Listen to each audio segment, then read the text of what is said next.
출애굽기 14장 10절에서 14절까지 말씀입니다. 구약성경 103쪽입니다. 구약성경 103쪽. 출애굽기 14장 10절에서 14절까지 말씀 보겠습니다. 제가 말씀을 봉독하겠습니다. 구약성경 103쪽 출애굽기 14장 10절입니다. 바로가 가까이 올 때에 이스라엘 자손이 눈을 들어본 즉 애굽 사람들이 자기들 뒤에 이른지라. 이스라엘 자손이 심히 두려워하여 여호와께 부르짖고 그들이 또 모세에게 이르되 애굽에 매장지가 없어서 당신이 우리를 이끌어내어 이 광야에서 죽게 하느냐? 어찌하여 당신이 우리를 애굽에서 이끌어내어 우리에게 이같이 하느냐? 우리가 애굽에서 당신에게 이른 말이 이것이 아니냐? 이르기를 우리를 내버려 두라. 우리가 애굽 사람을 섬길 것이라 하지 아니하더냐? 애굽 사람을 섬기는 것이 광야에서 죽는 것보다 낫겠노라. 모세가 백성에게 이르되 너희는 두려워하지 말고 가만히 서서 여호와께서 오늘 너희를 위하여 행하시는 구원을 보라. 너희가 오늘 본 애굽 사람을 영원히 다시 보지 아니하리라. 여호와께서 너희를 위하여 싸우시리니 너희는 가만히 있을지니라. 아멘. 할렐루야. 여러분 반갑습니다. 옆에 계신 분에게 한번 인사 나누십시다. 반갑습니다. 사랑합니다. 축복합니다. 예, 맞습니다. 오늘은 하나님은 다 방법이 있습니다 라는 제목으로 함께 말씀의 은혜를 나눴으면 좋겠어요. 오늘 우리 가운데는 지금 육체 질병을 가지고 이 자리에 앉아 계신 분도 계시고 또 자녀들의 문제, 경제적인 문제, 사업장의 문제, 이런 여러 가지 인생의 문제를 가지고 앉아 계신 분들이 많이 계십니다. 그래서 오늘 여러분 서로 인사 나눴을 때 다시 한번 이렇게 인사 나눴으면 좋겠어요. 다 보면은 옆에 계신 분들은 다 팔자 좋고 뭐 문제 걱정 없는 것 같아도 여러분보다 더한 인생의 문제 때문에 눈물 흘리는 분들이시죠. 그래서 옆에 계신 분 보실 때 이렇게 인사 나누겠습니다. 하나님은 다 방법이 있습니다.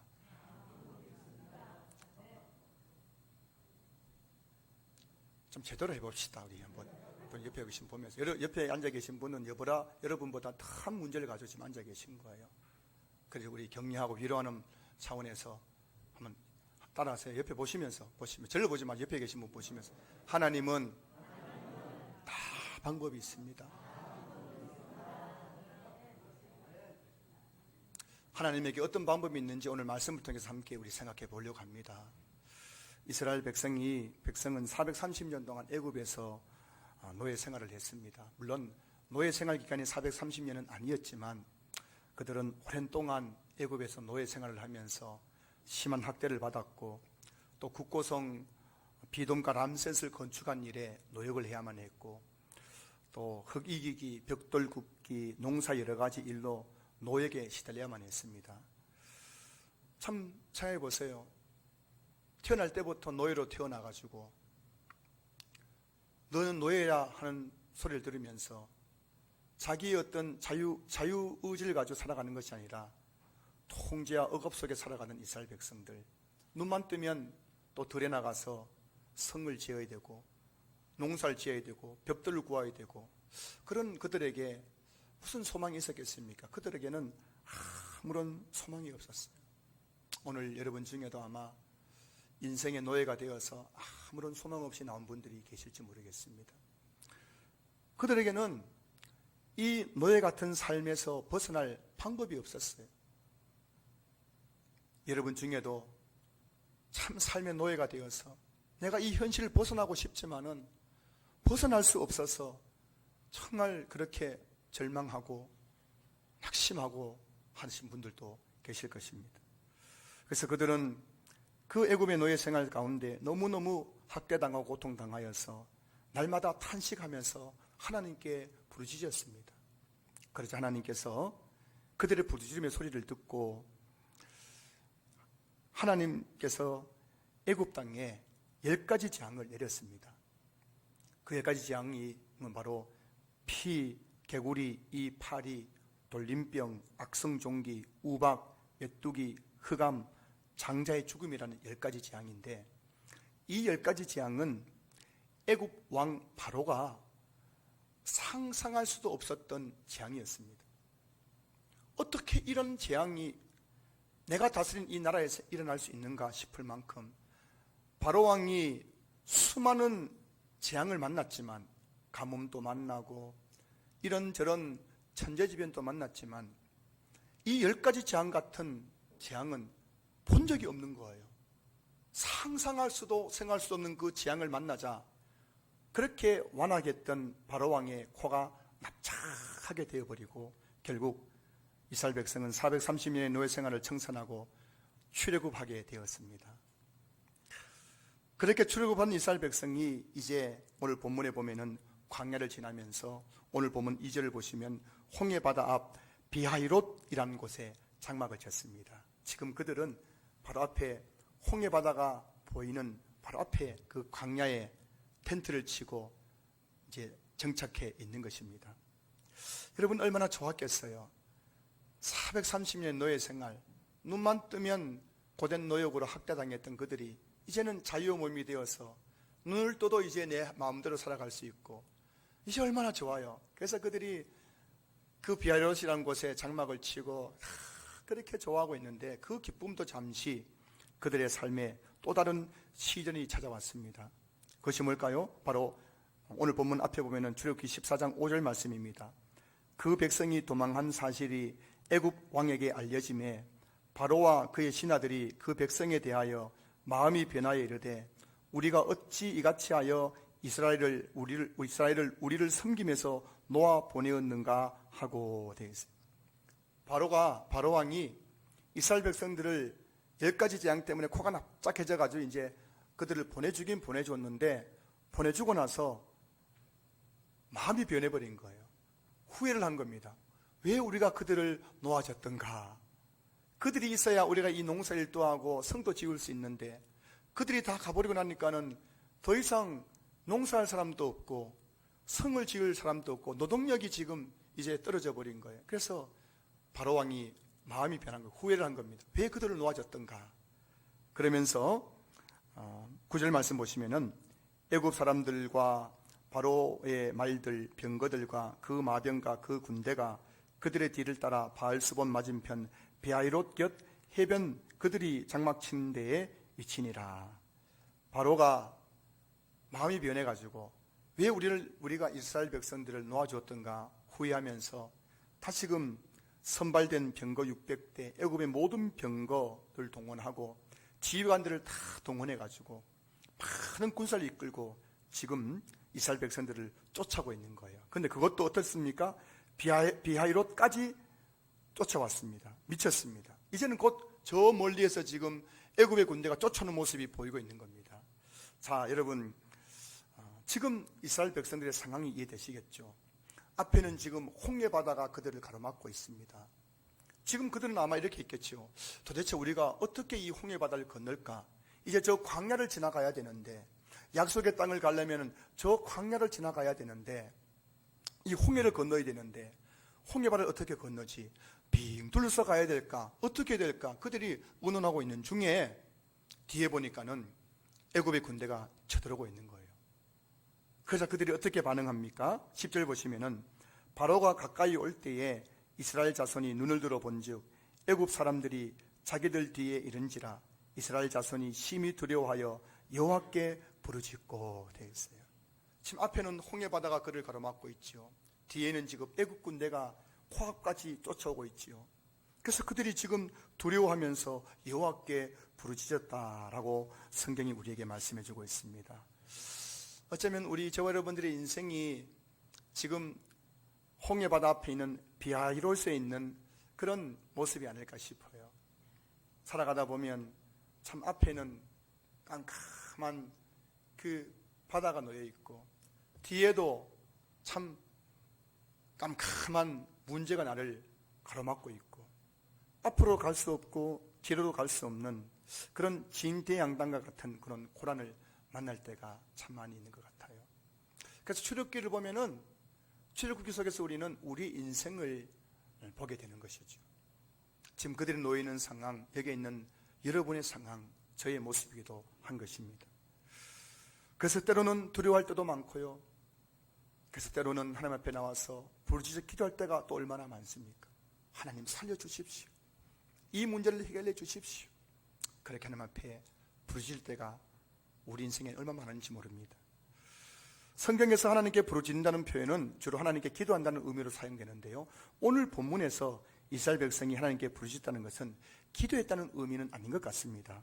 자, 11절 12절 말씀 보시면은 그들이 또 모세에게 이르되 애굽에 매장지가 없어서 당신이 우리를 이끌어내어 이 광야에서 죽게 하느냐? 어찌하여 당신이 우리를 애굽에서 이끌어내어 우리에게 이같이 하느냐? 우리가 애굽에서 당신에게 이런 말이 이것이 아니냐? 이르기를 우리를 내버려 두라. 우리가 애굽 사람을 섬길 것이라 하지 아니하더냐? 애굽 사람을 섬기는 것이 광야에서 죽는 것보다 낫겠노라. 지금 이스라엘 백성들이 모세를 지금 이렇게 원망하고 있는 거예요. 그리고 이 모세의 원망은 가만히 보면은 하나님에 대한 원망이죠. 그들이 부르짖었는데 그들이 부르짖은 것은 하나님께 기도한 것이 아니라 하나님께 원망한 거예요. 원망. 왜 우리를 이 광야로 나오게 해가지고 여기서 죽게 하느냐고 원망하고 있는 거예요. 원망. 사실 이스라엘 백성은 출애굽을 원하지 않았습니다. 12절 보시면은 우리가 애굽에서 당신에게 이런 말이 이것이 아니냐? 이르기를 우리를 내버려 두라. 우리가 애굽 사람을 섬길 것이라 하지 아니하더냐? 애굽 사람을 섬기는 것이 광야에서 죽는 것보다 낫겠노라. 그래서 지금 이스라엘 백성들에게 하나님께서 모세를 이스라엘 백성에게 보내셨을 때, 그리고 모세를 통해서 하나님께서 너희들을 애굽에서 출애굽시켜 주시겠다라고 말씀하셨다 하니까는 이스라엘 백성들이 반응이 뭐였다고요? 내버려 두라는 거예요. 내버려 두라. 우리는 애굽에서 살겠다는 겁니다. 애굽의 신들을 섬기겠다는 겁니다. 내버려 두라는 것이었습니다. 그렇게 내버려 두라고 하는데도 불구하고 하나님께서 구여이 그들을 어떻게 했습니까? 애굽에서 구원해 주셨지 않습니까? 그래서 광야로 나오게 했지 않습니까? 그러면 그때부터 이제 내 앞길에 뭐가 열려야 돼요? 시온의 대로가 열려야 되죠. 근데 지금 그들 앞에 뭐가 있는 겁니까? 진퇴양난.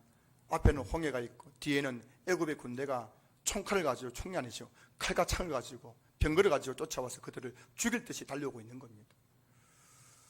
그러자 그들이 모세에게 원망한 거예요. 왜 우리를 나오게 해가지고 여기서 죽게 하느냐고. 어느 날 자녀들이 부모를 찾아와서 원망합니다. 내가 이렇게 된 것은 다 아버지 때문이에요. 어머니 때문이에요. 이런 말을 들을 때 참 가슴이 철렁하죠. 어떻게 될지 모르는 겁니다. 자식이 찾아와가지고 내가 이렇게 된 것은 다 부모님 때문이라고 그렇게 원망을 하는데 할 수 있는 게 아무것도 없는 거예요. 때로는 부부가 서로 마주 앉아가지고 우리 가정이 이 모양 이 꼴이 된 것은 다 당신 때문이라고 남편이 아내에게, 아내가 남편에게 그렇게 소리를 지르는 모습을 보게 됩니다. 그럴 때마다 과연 우리 가정에도 소망이 있을까 싶은 생각이 들 때가 한두 번이 아니겠지요. 오늘 그들이 지금 처한 상황 어떻게 할 수가 없는 거잖아요. 홍해 바다를 그냥 뛰어가겠습니까? 헤엄쳐 가겠어요? 우리는 무기도 없는데 저 애국 군대하고 어떻게 싸우겠단 말입니까? 가만히 앉아서 그냥 광야에서 죽을 수밖에 없는 거예요. 그런데 오늘 본문을 보시면 모세는 원망하는 이스라엘 백성들을 향하여 이렇게 소리칩니다. 13절 14절 말씀 보실까요? 모세가 백성에게 이르되 너희는 두려워하지 말고 가만히 있어서 여호와께서 오늘 너희를 위하여 행하시는 구원을 보라. 너희가 오늘 본 애굽 사람을 영원히 다시 보지 아니하리라. 여호와께서 너희를 위하여 싸우시리니 너희는 가만히 있을지니라. 지금 오늘 모세의 말이 무슨 말이냐면 너희들은 지금 이 광야에서 이 위기를 모면할 방법이 없어가지고 막 원망하고 두려워하고 있지만은 하나님에게는 다 방법이 있다는 말이야. 오늘 너희를 위하여 행하시는 구원을 보라. 하나님께서 너희를 구원할 방법이 있다는 것이에요. 여러분들은 이미 출애굽기를 몇 번 읽으셨기 때문에 내용을 알기 때문에 시시하게 이 말이 들릴지 모를 겁니다. 그런데 여러분 지금 광야에 있는 이스라엘 백성들, 앞에는 홍해가 가로막고 있고 뒤에는 애국 군대가 죽이려고 쫓아오고 있는 그 상황에 있는 이스라엘 백성들에게 모세가 여호와께서 오늘 너희를 위하여 행하는 구원을 보라 하면 소리 나오겠어요? 그들이 생각했겠죠. 도대체 아무리 생각해봐도 이 위기를 벗어날 방법이 없는데 이제 우리는 여기서 죽을 수밖에 없는 상황인데 하나님께서 어떤 방법으로 어떻게 우리를 구원한단 말인가 아마 그들은 생각했을 것입니다. 제 생각에는 성경책을 좀 여러분이 안 읽었으면 좋겠어요. 그래야 예배 드릴 때 좀 뭔가 좀 흥미진진한데 하도 읽고 놓으니까는 설교하다가 제목이 그 다음에 다 알아요. 그런 분위기 있지 않습니까? 그렇죠? 재방송 보는 분위기. 드라마 여러분 재방송 재미있어요? 재미없어요? 본방이 재미있지 재방 재미없군. 우리는 다 지금 재방이에요. 재방. 그때는 시시하게 늘게. 그래서 제가 좀 드라마틱한 걸 가미해가지고 여러분 해야 되는데 자 입술이 둔해가지고 죄송합니다. 여러분 혹시 이런 속담 아시죠? 밑 빠진 독에 물 붓기라는 속담 아시죠? 아무리 해도 해도 안 되는 그런 것을 안 되는 일을 비유적으로만 하는 그 의미하는 말이지 않습니까? 그 속담. 자, 그럼 여러분 한번 머릿속에 한번 그림을 그려보세요. 지금 여기 지금 밑 빠진 독이 하나 있습니다. 밑 빠진 독. 밑이 빠진 독이 하나 있어요. 자, 제가 한번 머릿속에 그리시죠? 밑 빠진 독이 머릿속에 그려지죠? 이 밑 빠진 그 퀴즈 하나 내겠습니다. 이 밑 빠진 독에 물을 가득히 채우는 방법이 있습니다. 단 이 밑 빠진 독에 무슨 본드 붙이고 바닥 붙이는 거 하면 안 되고요. 밑이 뻥 뚫려 있는 가운데에서도 거기 물을 다 채울 수 있는 방법이 있습니다. 제가 10초 동안 셀 테니 그 중에 한 방법을 아시는 분 한번 이야기해 주시면 제가 맞추는 분에게는 큐티책 하나 선물로 드릴게요. 뒤에 큐티책이 있습니다. 이해하시죠? 제 이야기를요? 밑 빠진 독이 있는데 거기에다가 물을 가득히 채울 수 있는 방법이 있어요. 10, 9, 8, 예? 너무 시시하네요, 여러분. 그거 몰라야 되는데 또 어디서 들으셨는지 그걸. 그럼 밑 빠진 독에 물을 채우는 방법은 밑이 빠진 독을 강물에 갖다 다 넣어놓으면 물이 다 채워지는 거예요. 듣고 보니 쉽죠? 근데 여러분 우리 집사님이 이야기하기 전까지 여러분들 어떻게 하지? 밑 빠진 독에 어떻게 물 붓지? 그런 생각 하신 분 계세요 안 계세요? 그런 분 한번 손 들어보세요. 그럼 몇 분 그래도 양심적인 분이 계시네요. 밑 빠진 독에 물 붓는 거 어떻게 하지? 그 방법이 있나? 어떻게 하지? 여러분 우리는 밑 빠진 독에 물 붓는 방법도 몰라가지고 어떻게 하지 하는 게 우리의 인생 아닙니까? 그러니 여러분 하나님께서 홍해바다 앞에서 쫓아오는 애국 군대를 두려워하고 있는 그들 향해서 하나님께서 오늘 너희를 위해 행하는 구원을 보라 라고 했을 때 그들이 도대체 어떻게 하나님께서 우리를 구원한단 말인가 이런 생각하는 것이 당연해요? 당연하지 않아요? 당연한 겁니다. 여러분들을 보니까요 지금도 여러분들 중에는 제가 보기에는 뻔하게 답이 나오는데도 불구하고 그 때문에 두려워하고 염려하고 낙심한 분들이 계시더라고요. 아무리 말씀드려도 안 돼요. 이거 어떻게 하나? 사랑하는 성도 여러분, 하나님께서 어떻게 그들을 구원하시겠다는 것입니까? 자, 오늘 본문 다음에 나오는 15절 16절 말씀 보시겠습니까? 여호와께서 모세에게 이르시되 너는 어찌하여 내게 부르짖느냐?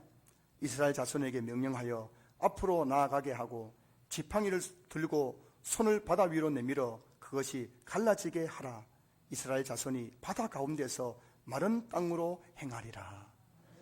여러분 하나님께서 그들을 구원하는 방법은 다른 것이 아니라 홍해를 갈라지게 하고 그들이 마른 땅처럼 홍해를 건너가게 하는 방법이었어요. 우리는 뻔한 답이지만 당시 이 홍해 앞에 있었던 이스라엘 백성들에게는 이것은 상상할 수도 없는 방법이었죠.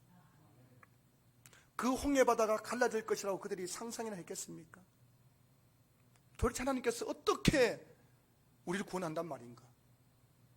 도대체 하나님께서 우리 가정의 이 문제를 어떻게 해결해 주신단 말씀인가? 이런 생각이 들 때가 있는 것이죠. 그런데 하나님은 그들이 상상하지도 못할 방법으로 그들을 구원해 주시겠다고 말씀하고 계신 거예요.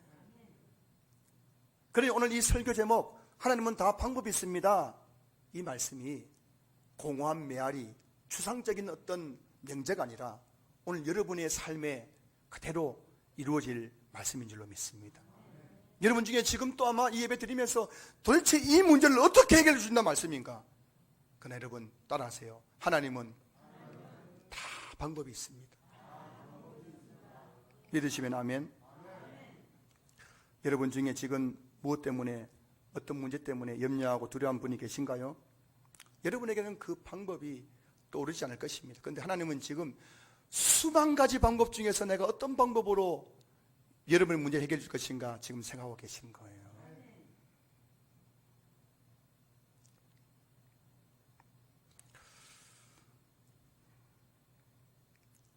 저는 오늘 이 예배 드리는 성도님들이 여러분의 그 인생의 그 문제에 노예가 되어서 거미줄에 걸린 매미처럼 자꾸 몸부림치면 칠수록 점점 그 거미줄에 꽁꽁 묶여가지고 벗어나지 못하는 것처럼 삶의 노예가 되어서 살아가지 마시고, 오늘 이 시간 내 인생의 그 문제에 대해서 내가 다 그 문제를 해결할 방법이 있다고 말씀하시는 그 하나님의 음성을 듣고 돌아가는 그런 시간 될 수 있기를 주님으로 축복합니다.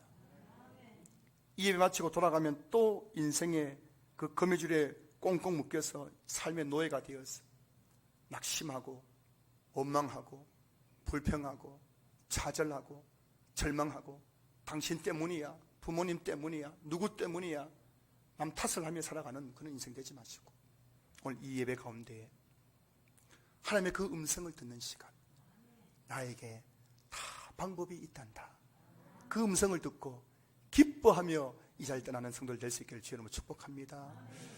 자, 이제 우리 21절 22절 말씀 제가 읽어드립니다. 화면 보십시오. 모세가 바다 위로 손을 내밀매 여호와께서 큰 동풍이 밤새도록 바닷물을 물러가게 하시니 물이 갈라져 바다가 마른 땅이 된지라. 이스라엘 자손이 바다 가운데를 육지로 걸어가고 물은 그들의 좌우에 벽이 되니. 할렐루야. 여러분, 모세가 지팡이를 가지고 바다를 향해 탁 내밀었더니만은 그렇게 유유히 흐르던 그 홍해 바다가 두 쪽으로 착 갈라지고 바람이 싹 불어오면서 진흙 덩어리였던 그 바다 밑이 마른 땅처럼 딱딱하게 굳어져 가지고 이스라엘 백성이 그 홍해 바다를 건너갔다는 거예요. 그리고 그들이 다 건넌 다음에 애국 군대가 그 홍해 바다에 다 들어왔을 때 바닷물이 다시금 탁 감춰지면서 그들이 바다에 몰살당했다는 것입니다. 이것이 바로 하나님의 구원의 방법이었습니다.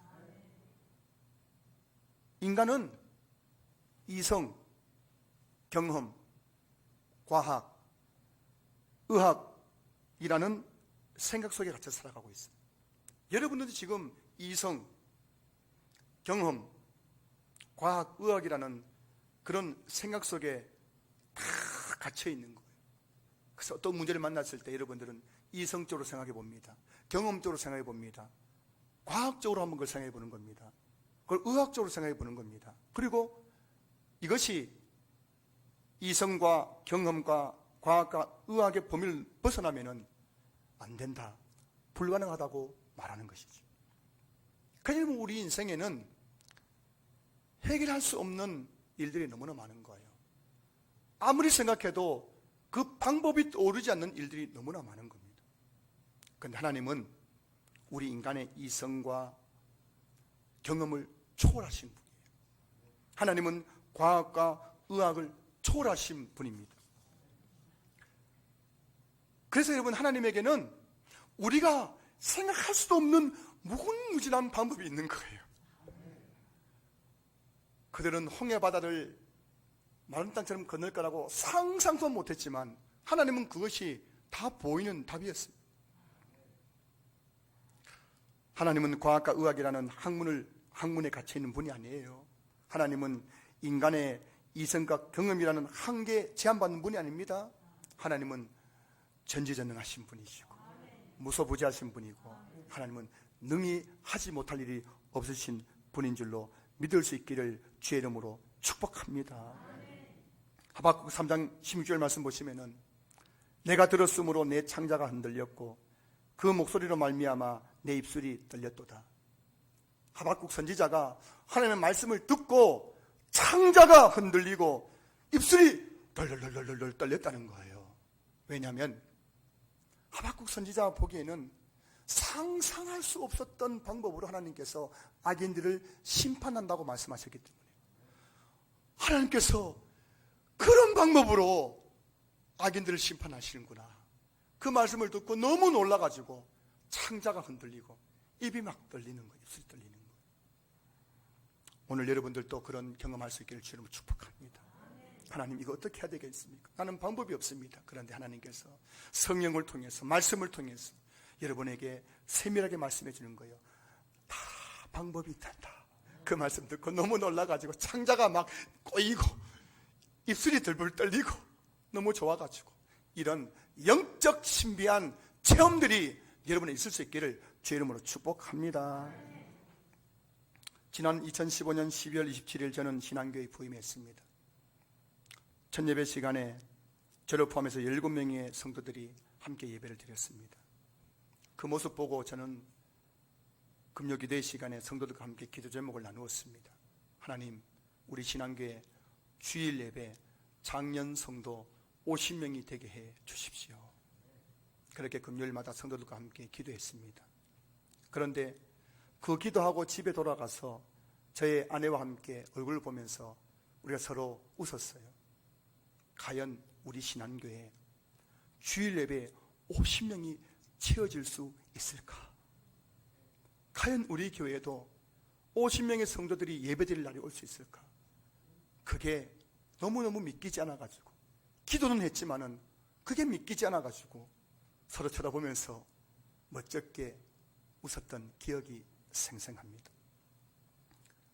그런데 5년이 지난 지금 우리 교회는 코로나 상황 속에서도 매주일마다 70명이 넘는 장년 성도들이 예배를 드리고 있습니다. 지금 우리 교회 장년 성도 수는 거의 100명이 되어가고 있고 주일학교 학생들을 포함하면 120명의 성도들이 신앙교회에서 하나님을 섬기고 신앙생활을 하고 있습니다. 어떤 분이 저에게 이런 말씀하셨어요. 목사님, 우리 교회는 뭐도 없고 뭐도 없고 뭐도 없고 뭐도 없고 한 20번 정도를 해야 되는데 시간 관계상 생략하겠습니다. 뭐도 없고 뭐도 없고 뭐도 없고 뭐도, 그래서 우리 교회는 안 됩니다 라고 말씀한 적이 있어요. 맞습니다. 우리 교회는 없는 것이 참 많죠. 화려한 건물도 없잖아요. 다채로운 프로그램도 없잖아요. 성가대도 없습니다. 주일학교도 잘 짜여지지 않습니다. 우리 교회는 없는 것이 너무나 많습니다. 하지만 여러분 중에 우리 교회에 뭐가 있어가지고 이 자리에 앉아 계신 분이 계십니까? 저희 입장에서 볼 때 여러분 중에 단 한 분도 우리 신앙교회에 뭐가 가득히 채워져서 우리에게 오신 분은 아무도 없어요. 오시는 분들마다 저에게 하는 말씀이, 목사님, 이 교회는 성가대도 없네요. 이 교회는 전도팀도 없네요. 이 교회는 뭐 바나바도 없네요. 이 교회는 뭐도 없네요. 뭐도 없네요. 다 얘기했단 말이에요. 아무것도 없는데 왜 여러분들이 이 자리에 앉아 계시느냐? 그것은 바로 하나님께서 여러분을 이곳에 보내신 거예요. 분명히 여러분 중에는 나는 죽어도 목사 하나님 신앙교회는 못 갑니다. 뭐도 없고 뭐도 없고 뭐도 없잖아요. 내가 왜 그런 교회 갑니까? 라고 하는 분이 계셨을 겁니다. 그런데 하나님께서는 기가 막힌 방법으로 여러분들의 완악한 마음을 납작 굴복시키시고 이곳에 보내주신 줄로 믿습니다. 여러분이 여기서 앉아 계신 이유는 한 가지예요. 하나님께서 보내셨기 때문인 거예요. 잊지 마십시오. 우리 교회는 인간적으로는 없는 것이 너무나 많은 교회이지만 하나님은 지금도 우리가 알지 못하는 하나님의 그 오묘하고 신비한 방법으로 한 사람 한 사람의 마음을 감동시켜가지고 눈에 뻔해 보이게 없지만은 그래도 내가 신앙교회에서 주님을 섬겨야지 하는 마음을 주셔가지고 이 빈자리를 하나씩 하나씩 채워가고 있는 줄로 믿으시기 바랍니다. 또 5년이 지난 어느 날 저와 여러분들은 우리 교회 예배 강경을 보면서 깜짝 놀라게 될 것입니다. 하나님께서 또 1년이 지나고 2년이 지나고 나면 하나님께서 이 빈자리 가운데 우리가 알지 못했던 수많은 사람들을 하나님의 그 놀라우신 방법으로 이곳에 보내셔가지고 이 빈자리가 가득히 채워진 날들을 보게 될 줄로 믿습니다. 저는 2019년부터 하나님께 기도했습니다. 하나님, 우리 교회에 스트레스 한 대를 더 주셔서 3번 쪽으로 차량 운행하게 주시옵소서. 90 먹은 권사님이 지하철 타고 교회를 오는데 어떻게 그걸 제가 보고 있겠습니까? 그렇게 기도하기 시작했습니다. 하지만 현실적으로 우리 교회는 스트레스 한 대도 구입할 재정이 되지 못했습니다. 제가 누군가의 그 말 꺼냈다가 굉장히 야단을 맞고 입이 쑥 들어가 버렸어요. 다시는 그 얘기 못 꺼냈습니다. 우리에게 무슨 돈이 있다고 목사님 지금 스트레스 산단 말입니까? 하지만 저는 너무나 간절했기 때문에 제 카카오톡 상태 메시지에 주여 신한교회 스트레스 한 대 주시옵소서라고 거기다가 다 올려놔 놓고 그렇게 기도했습니다. 그 상태 메시지를 보고 몇몇 목사님들이 저에게 그런 글 올려놓으면 누가 스트레스 한 대 줄 것 같아요 하면서 저를 핀잔 준 적도 있었습니다. 누구 보란 듯이 내가 이게 올려놓으면 누가 아이고 저 교회 스트레스 필요한 모양이네 누가 좀 주지 않겠나 그런 심보 가지고 올린 거 아닙니까? 라고 저에게 막 핀잔 주시더라고요. 하지만 2년이 지난주 화요일 우리 교회에 스트레스보다 더 비싼 9인승 카니발 승용차를 하나님께 주신 줄로 믿습니다. 여러분 저 지하에 가시면 카니발 승차가 있는데 그것은 단순히 차 한 대 더 산 그런 개념이 아니에요.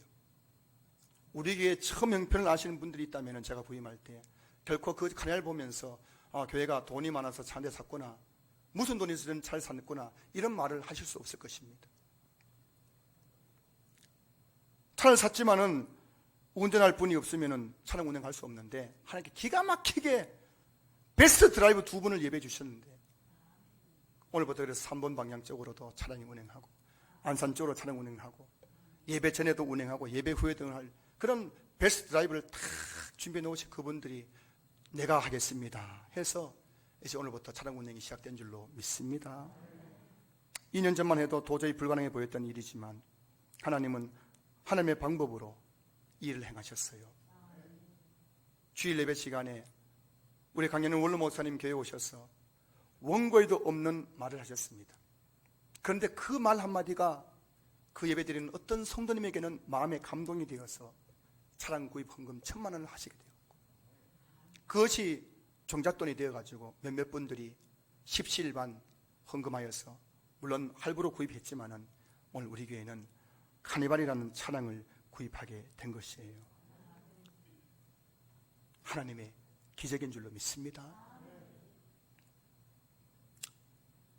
여러분이 카니발 차량을 앞으로 타실 일이 많을 거예요. 그 교회 차량이기 때문에 그 타실 때마다 이 차는 하나님의 기적입니다 고백하시면 따라하세요. 이 차는 하나님의 기적입니다. 여러분 중에 단 한 분도 무슨 교회가 돈이 많아가지고 저는 잘 사느냐 그런 말씀 하신 분이 없으시길 바랍니다. 저는 이제 다시 기도를 시작했어요. 제 이 기도를 들으면 여러분들이 입술이 벌벌 떨릴 거예요. 창자가 막 흔들릴 겁니다. 놀라가지고 전 다시 기도 시작했는데 무슨 기도냐 하나님 우리 신앙교회 45인승 버스를 주시옵소서.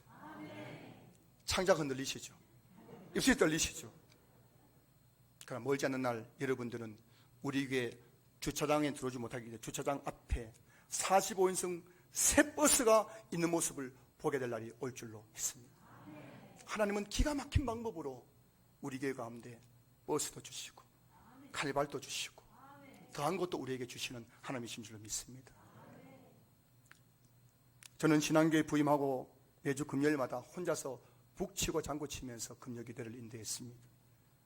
혼자서 우리 피아노 반주에 맞춰 우리 권사님 피아노 반주에 맞춰서 혼자서 찬양 인도하고 찬양 인도하면서 파워포인트 넘기고 그러고 나서 또 설교하고 그래서 혼자 딱 기도에 막 쥐야 쥐야 하고 부르짖고 5년 동안 그렇게 금요기도를 인도했어요. 여러분 음악을 조금이라도 아신 분 그리고 찬양을 조금이라도 아신 분 계시면은 아시겠지만은 예배에서 음악이 굉장히 중요해요. 그 음악에서 가장 중요한 게 뭐냐면 음량입니다. 음량이 우리 귀에 아름답게 들릴 때 우리는 감동받고 은혜 받았다 하는 거거든요. 그 어떤 분들은 여러분 소리가 조금만 높여도 막 거슬려서 은혜 못 받았대요. 어떤 분은 소리가 조금만 낮아도 소리가 안 들려서 은혜 못 받았다고 하는 경우가 굉장히 많거든요. 그만큼 그 예배에서 음악에서 음량이 중요한 겁니다. 여러분 생각해 보세요. 금요일마다 권사님 피아노 치고 저는 거기서 파워포인트 넘기면서 찬양 인도하고 볼만했지 않겠습니까? 권사님이 얼마나 힘들었는지 몰라요. 저도 얼마나 힘들는지 몰라요. 그러면서 또 저는 해야 될 사명이 있잖아요. 여러분들 막 은혜 받았다고 찬양이 은혜 받았다고 그거 해야 되는데 북치고 장구쳐도 안 되는 거예요. 그래서 제가 여러분들 금요기도 마치고 돌아갈 때 은혜 못 받고 가는 모습 보면서 좌절할 때가 한두 번이 아니었어요. 그래서 제가 3년 전부터 하나님께 기도했어요. 하나님 우리 교회 금요기도에 본당에서 드리게 해주세요. 그리고 우리 교회도 찬양팀을 세워주세요. 3년 전에 그럴 수 있는 상황이 아니었어요. 방송실 섬긴다는 분도 없지요. 뭐 찬양팀 하겠다는 분도 없지요. 혼자서 북치고 장구 치는데. 그런데요 3년 지난 지금 우리 교회는 2주 전부터 본당에서 금요기도를 시작한 줄로 믿습니다. 지난주에는 여러분 찬양 인도하시는 멋진 집사님 분하고요 찬양팀 4명이서 기타 2대 가지고 CD에다가 막 찬양을 치고 방송실 2사람이 방송실에서 막 자막을 올리고 영상을 올리고 막 난리가 난 거예요. 저 사실 지난주 금요기도에 은혜 받았어요. 이 저의 정말 사막에서 부르짖는 저의 기도가 눈으로 응답된 것을 봤기 때문이에요. 하나님은 기가 막힌 방법으로 옳지만 하더라도 상상할 수 없었는데 이 본당에서 예배 드린다는 것이 하나님의 그 기가 막힌 방법으로 방송실 섬기겠습니다. 제가 찬양 인도하겠습니다. 제가 기타 치겠습니다. 이런 사람을 세워가지고 우리 금요기도를 시작하셨는데 처음 시작은 미약하지만 나중은 더 창대하게 될 줄로 믿습니다.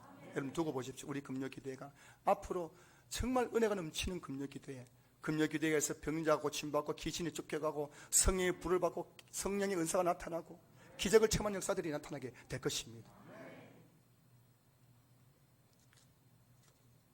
아무리 생각해봐도 인간적으로는 방법이 떠오르지 않는 거예요.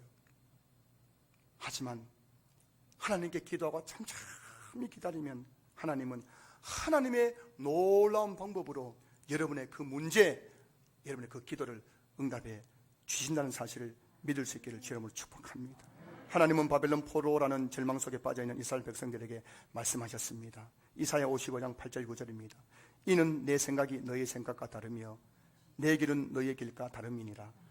여호와의 말씀이니라. 이는 하늘이 땅보다 높음같이 내 길은 너의 길보다 높으며 내 생각은 너희의 생각보다 높음이니라. 지금 이스라엘 백성은 바벨론 포로라는 현실 속에서 절망하고 낙심하고 좌절하고 포기하고 살아가고 있는 거예요. 그들에게는 아무런 희망이 없습니다. 그들을 향하여서 하나님께서 말씀하십니다. 내 생각은 너희의 생각과 다르단다. 내 길은 너희의 길과 다르단다. 하늘이 땅보다 높은 것처럼 내 생각은 너의 생각보다 높고 내 길은 너의 길보다 높단다. 이스라엘 백성들은 40년 동안 광야를 지나면서 그들이 새벽마다 하늘에서 내리는 만나를 먹으면서 광야를 지날 것이라고 상상이나 했겠어요. 그들이 광야에서 고기를 먹을 수 없었는데 메추라기 떼가 날아와가지고 이사야의 고기가 낄 만큼 배불리 고기를 먹을 것이라고 그들이 생각이나 했겠습니까? 목이 말라가지고 죽을 지경인데 반석에서 샘물이 나서 그들이 그 많은 사람들이 실컷 물을 마실 것이라고 상상이나 했겠어요? 하루에 한 바퀴, 7째 날 7바퀴 여리고성을 돌아라! 그렇게 돌았을 때에 저 초롱성 같았던 여리고성이 와르르 무너질 것이라고 그들이 상상이나 했겠습니까? 들판에서 예수님 말씀을 듣다가 배가 고픈데 오병이어를 가지고 5,000명이 배불리 먹고 12강조가 남을 것이라 그들이 상상이나 했겠습니까? 여러분 성경을 보십시오. 성경에는 하나님께서 하나님의 방법으로 하나님의 백성들을 죄에서 구원해 주시고 질병에서 구원해 주시고 고난에서 구원해 주시는 이야기로 가득 차 있지 않습니까? 인간으로서는 생각할 수 없는 방법으로 하나님께서는 그들 가운데 역사하셨던 것이, 그 하나님이 오늘 또 우리와 함께 하십니다. 그 하나님이 오늘 또 우리 여러분과 함께 하십니다. 우리의 생각, 하나님의 생각은 땅과 하늘과 땅 차이예요. 우리의 길과 하나님의 길은 하늘과 땅 차이입니다. 우리 생각 속에는 어떤 방법도 떠오르지 않지만 하나님에게는 많은 방법이 있는 거예요. 수많은 방법, 수많은 방법. 여러분이 모를 뿐이지 여러분의 가정에도 다 하나님 방법이 있습니다. 여러분이 힘들게 하는 그 문제 하나님의 다 방법이 있어요. 여러분, 여러분의 직장과 사업장에 때문에 힘들어하는 분들 계십니다. 그럼 하나님은 다 방법이 있습니다. 한 가지 방법이 아니라 수만 가지 방법이 있는 거예요. 우리 신앙교회 하나님께서 다 방법이 있는 줄 믿으시기 바랍니다. 교회에서 절대 안 된다, 못한다, 불가능하다 말하지 마십시오. 하나님에게는 우리 신앙교회를 향한 수만 가지 놀라운 방법이 있는 거예요. 금요기도에 찬양팀도 세워주시고 카니발도 사게 하시고 100명 되는 성도도 보내주시기도 하고, 이보다 더한 일들이 우리 교회에 펼쳐지게 될 것입니다. 말씀을 마무리하겠습니다. 사랑하는 성도 여러분, 안 된다고요? 불가능하다고요? 아닙니다. 그건 여러분의 착각입니다. 여러분의 생각으로 하나님을 제한하지 마십시오. 하나님은 다 방법이 있어요. 다 방법이 있어요. 오늘 이곳에 우리 김학원 집사님, 이의영 성도님 앉아 계신데 하나님은 다 방법이 있습니다. 오늘 이곳에 아이를 낳지 못하는 자녀 때문에 기도하는 분도 계시고, 저 이민가 있는 딸 때문에 기도하는 분도 계시고, 사업장애 때문에 기도하는 분도 계시고, 자동차 빨리 나오라고 차 빨리 나오라고 기도하는 분도 계시고, 건강 때문에 아이고 허리에 하는 분도 계시고, 남편 때문에 속이 터진 분도 계시고, 자식 때문에 속이 터진 분도 계시지만 하나님은 다 방법이 있는 거예요. 성도 여러분, 오늘 모세가 우리에게 말씀해 주고 있습니다. 너희는 두려워하지 말고 가만히 있어서 여호와께서 오늘 너희를 위하여 행하시는 구원을 보라. 우리 모든 성도님들 두려워하지 마십시오. 하나님께 여러분들을 어떻게 구원하실지, 어떤 방법으로 구원하실지 그 하나님 바라보시면서 잠잠히 기도하고 기다릴 수 있는 여러분 될 수 있기를 주님을 축복합니다. 분명 여러분의 인생에도 홍해가 갈라지는 기적이 일어나게 될 것입니다.